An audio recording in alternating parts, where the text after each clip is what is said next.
last section we had seen how this concept of moment of inertia is very useful for calculation of angular momentum and for finding out torque and everything. So let's see some examples of how to calculate this moment of inertia. We had seen that this moment of inertia is summation Ri square dm. Now in the limiting concept, suppose my body is continuous, then what I will take? I will take the limit delta m, that is that small element of mass is tending to 0.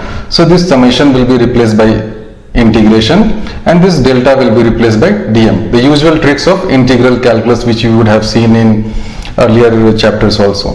Now let's find moment of inertia of a thin uniform rod. Find the moment of a thin uniform rod about this axis, that is one axis passing through the one end. So what I have to do, you take any arbitrary small mass element of mass dm, and if this element is situated at a distance x from this axis and the width of this small element is dx. So what will be the mass? Because m by l is the linear mass density, so the mass dm, that is the mass of this small element, will be m by l into dx.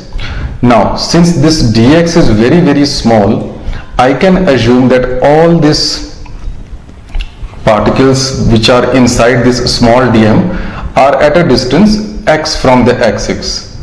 Of course this is an approximation. Why? Because particles which are say at this end, they are at distance x, but particles which are here, they are at a distance x plus dx.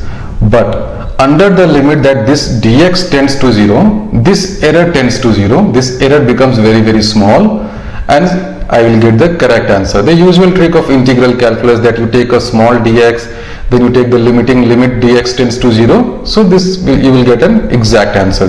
So say this dm is m by l dx, now this total I will be x square dm, will be x square m by l dx. Now we integrate it, you will get answer 1 by 3 ml square. Very simple integration. Similarly, let's see another question. This is uniform solid cylinder. I have to find the moment of inertia of a uniform solid cylinder about this z axis. So how to, first of all, we have to take a small mass element. So assume that this small mass element is situated at a distance r from the axis and the width of this small mass element is dr. So what will be the volume of this thing? This length is L. So what will be this dV? Will be L dA. This will become L into 2 pi r, because this circumference is 2 pi r and width is dr. So this is the 2 pi r, dr is the blue area and this is about this L. So I will have L 2 pi r dr. So this dV, now this rho is the mass density, so dm will be this thing, Iz will be r square dm. You do the usual integration, you will get this answer. Rho I can write as m by v, so this will become, so Iz will be half mr square. You see, in this also the moment of inertia about the axis does not depend upon the length or the height of the cylinder, it only depends upon the radius, because this radius is the only dimension which is perpendicular to the axis of rotation, that is perpendicular to z axis. Let's see another example. So now this is a set of all the formulas which you are using. Say for thin ring it will be I is equal to mr square, because all the particles are at distance r, so it will be I is equal to mr square. For rod about center it will be ml square by 12. For solid sphere it will be 2 by 5 mr square. For hollow it will be 2 by 3 mr square. For solid cylinder it will be 1 by 2 mr square. And for this solid rectangular thing about a perpendicular axis will be 1 by 12 m a square plus b square. How this formula is derived, I will just come in next slide when we discuss the two theorems of moment of inertia. And this I is equal to 1 by 12 m a square. Now there are two very important theorems concerning moment of inertia. One of them is parallel axis theorem. Now what does this theorem say? This says that suppose this is my center of mass and I have got this axis which is passing through center of mass, and I know moment of inertia about this axis. Let's call this ICM. Now you are not satisfied with ICM. You find that no, my body is rotating about O. So give me a IO, that is moment of inertia about O. The theorem is very simple. Suppose, and these two axes have to be parallel. That's why the name is parallel axis. Suppose the distance between these two axes is D. theorem says ki I0 is equal to ICM plus MD square, and the derivation of this theorem is also very simple, given in almost all the big books of physics, so I will not discuss it here. Basically this theorem is used, suppose you have been given an ICM or you know I naught, then how to find moment of inertia about a parallel axis situated at a particular distance from center of mass. So we'll see one example also using this center of mass thing, because in last example we had seen that okay, Iy was ml square by 3. Now suppose I have to find I about this axis, that is passing through center of mass. So what I can write, Iy is equal to Iy prime plus m, this distance is L by 2 whole square. So when you find, you will get ICM is equal to 1 by 12 ml square. This simple calculation you can do. Same thing I can find using integration also, just to cross check whether this parallel axis theorem is correct or not. I is equal to x square dm. Now this distance is x, distance from this axis. So you will integrate from minus L by 2 to plus L by 2. Why? Because your origin you are finding about this O. So your x will be, this will be minus L by 2 and this will be plus L by 2. You integrate from this to this limit, you will get 1 by 12 ml square. So this is the same formula. So this is one of the theorems. Another theorem is theorem of perpendicular axis. Now this theorem is not valid for all kind of objects. It is only valid for pancake objects, meaning objects which are flat, which don't have any dimension in that z axis. So your whole body has to lie along this xy axis. For those kind of bodies, suppose this is a slab, very slab of minute thickness. So suppose I have got, say this is my Ix. Suppose I know my moment of inertia about this axis, that will be 1 by 12 mb square. I know about this axis, that will be 1 by 12 ma square. So what it says, if you want moment of inertia about an axis, this blue axis, which is perpendicular to both Ix, suppose this I, let's call it Ix, this as Iy. This blue axis is perpendicular both to Ix and Iy.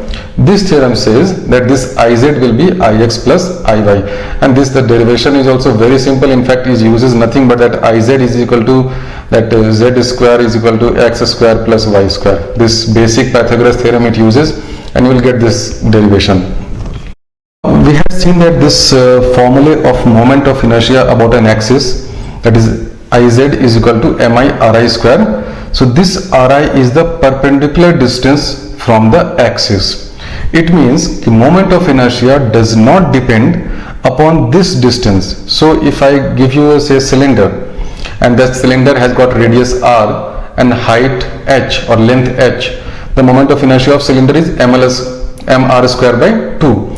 So you can say ki, why does this moment of inertia does not depend upon h, meaning if my body is here or it is here, as long as it is at the same perpendicular distance from the axis, moment of inertia for each of these particles will be same. Why does not it depend upon this distance? You can say, you can argue that okay, this does not depend because moment of inertia has been defined like this. This is a definition that moment of inertia will be mi into perpendicular distance square from the axis. Now well, you are correct in a way, but I want to go in one deeper step, one step ahead of this. So suppose a boy is coming and I ask you that why that person who is coming is a boy. Then you say no, he is a boy because his name is Rahul or Rohit. In a way you are correct that okay, his name is Rahul, so generally he will be a boy. But that's not the correct way. That's not the complete scientific answer. You should be say that okay, he's a boy because his DNA is like this, his chromosomes are like this, or he has got say XY pair or XX pair or whatever, those regions. So that's a scientific way. Just because a person has been named in a name, his name sounds like that of a boy, does not qualify him to be called a boy. Similarly, if you just say that okay, this I has been defined like this, so that's why it has to be like this, in a way you are correct, but the complete answer will be, you see, why this guy I was invented in the first place. This guy I was invented to make our life easier for calculation of LZ. So this, the primary goal in which why this I was created in this world was to to help us in calculation of Lz. Now this Lz itself does not depend upon R parallel. Why? Because this R parallel is parallel to axis. So Z component of L along the axis will have nothing to do with this R parallel. We had seen last time also, we had seen earlier also. So this Lz will have nothing to do with this parallel distance. Therefore, this moment of inertia, which is a subsidiary thing, which is not something very original. This is a subsidiary mathematical construct just to make our life easier. This is a subsidiary thing, subsidiary of Lz. So this moment of inertia will also not depend upon R parallel. Why? Because its father, its big boss, that is Lz. Lz itself does not depend upon R parallel. So moment of inertia also does not depend upon the parallel distance along the axis. So when you will see that for cylinder I have formula mr square by 12. For any other shape, suppose the rectangular pipe is given, then it will be ma square by 12 plus mb square. We don't talk about the height or the thickness.